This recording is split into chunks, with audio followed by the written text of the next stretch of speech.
上野の入谷の方面でメゾンヴィンテージクロージングという古着屋をやっております和光と申します。結構僕が洋服を作ってデザイナーとしても動いてるんですけど、アメ横とかっていう上野ではなくて浅草寄りなんですよ。駅から近いんですけど真逆のところで職人さんが根付いてる地域なので、物の成り立ちっていうものを見せるにはいい場所かなと。洋服作りながら古着を見た時に、古着ってすごくなんて言うんですかね、教科書になるというか、考古学者じゃないですけど、なんでここが縫われてるんだろうとか、なんでこの生地使ったんだろうとか、そのファッションが生まれた80年代の洋服っていうのはすごい自由で、僕にはすごい刺さるものがあって、いまだにお店で 80s を扱う理由ってそれかもしれないなとも思いますけど、で一応こちらの雑居ビルの3階にございますので、ぜひぜひ。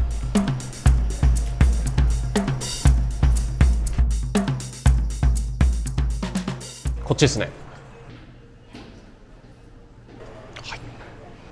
一応こちらがメゾンヴィンテージクロージングのゾーンになってます。はい、一応ここがうちの入り口なので、デカダンスってテーマのもとに、いろんな年代のカルチャーの洋服を並べてます。はい、いろいろあるんですけど、どうだろうな。なんか分かりやすいところで言うと、こういうライダース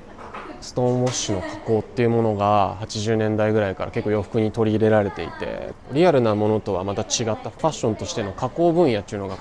出回ってきた頃のライダースで、一種サンプリングソースとしても扱われてるような服なんですよね。今のデザインに生かされてるような服が結構うちらしいのかな。そしたらこいつとか面白いんじゃないですか。こいつは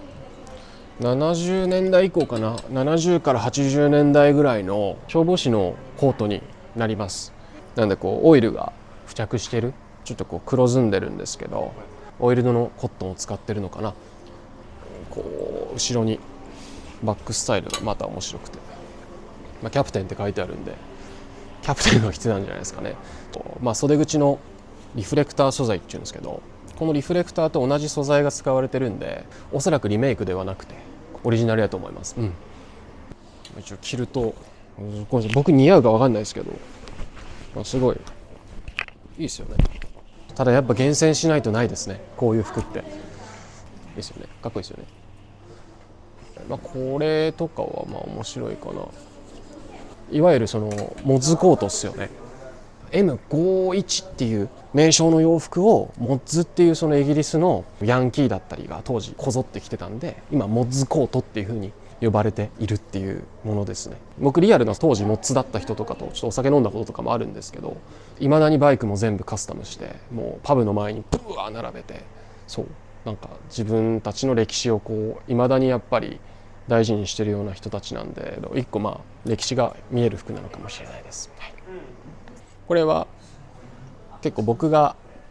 偏愛まではいかないですけど、かなり大好きなジョルジオ・アルマーニというブランド、自分が服好きなきっかけになったブランドのものと言っときます。タグがこれ違うんでオリジナルではないんですよ。言ってしまったらブートカルチャー言われるブート品、当時そのグッチの例えばスウェットだったりを買うことができない人たちが偽物を着て、俺もでもグッチ着てるぜっていう風に着飾ってたカルチャーがあるんですよ。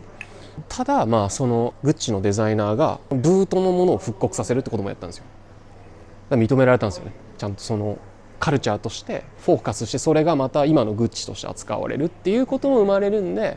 僕はなんか古着はそういう文化を逆に作れるものだとも思うんで、なんで僕はちょっとあえて選んでおいてます、こういうものを。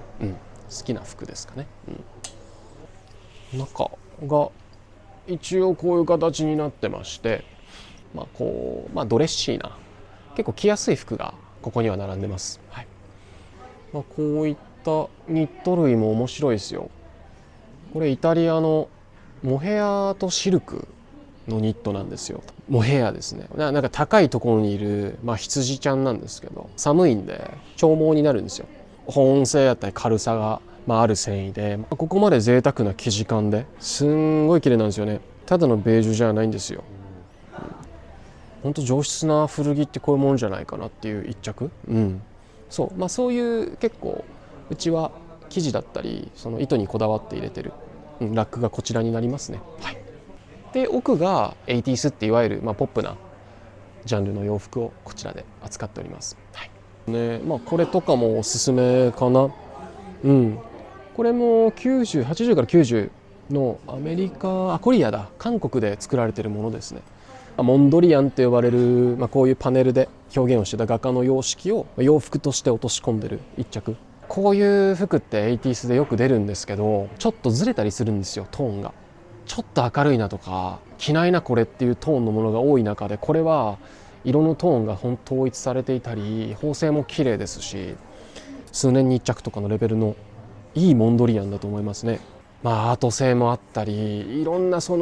要は時代も歴史も入って、いろんなものがこう感じられるっていうものがやっぱ 80s の魅力だと思うんですよね。なんでこれはそういうファッション性がアート要素やったり、いろんなものが混じってるんで、かっこいい一着になってますかね。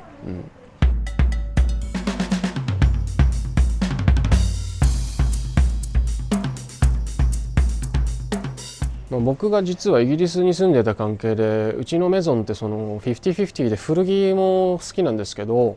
ヴィンテージのジュエリーを僕がもう偏愛しやまないので扱っているんですけど、ここにそういったジュエリーが中にありますね。今ちょっと外で特設ブースも組んでるんですけど、せっかくなんで、そうですね、一応今回はこう北欧のジュエリーにすごい自分が興味を持ちまして、そちらの言ったら始祖のジュエリーに値する、もうほんと出土品を当時90年代に美術館が職人と複製したっていうジュエリーの展示を今回はやらせてもらってますね。一つデザインの流れが僕はすごい面白いなと思ったのが、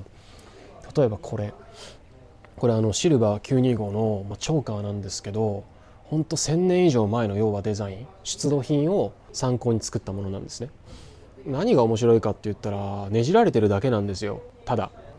多分この時代ってねじることがデザインだったと思うんですよ。なんでこういうシンプルなものからまずは多分デザインって生まれて、こういうデザインどんどん複雑になっていき、こういうモダンデザインに移っていくっていう、一つ時代の流れもジュエリーって洋服同様感じ取ることができるので、僕はすごい大事に扱ってますね。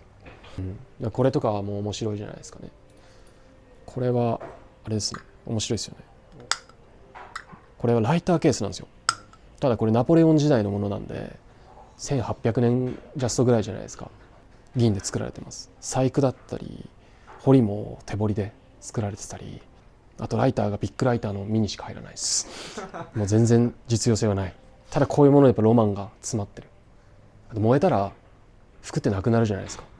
でもジュエリーってなくならないんですよ。そこもまた面白いですよね。ずっと残るものなので、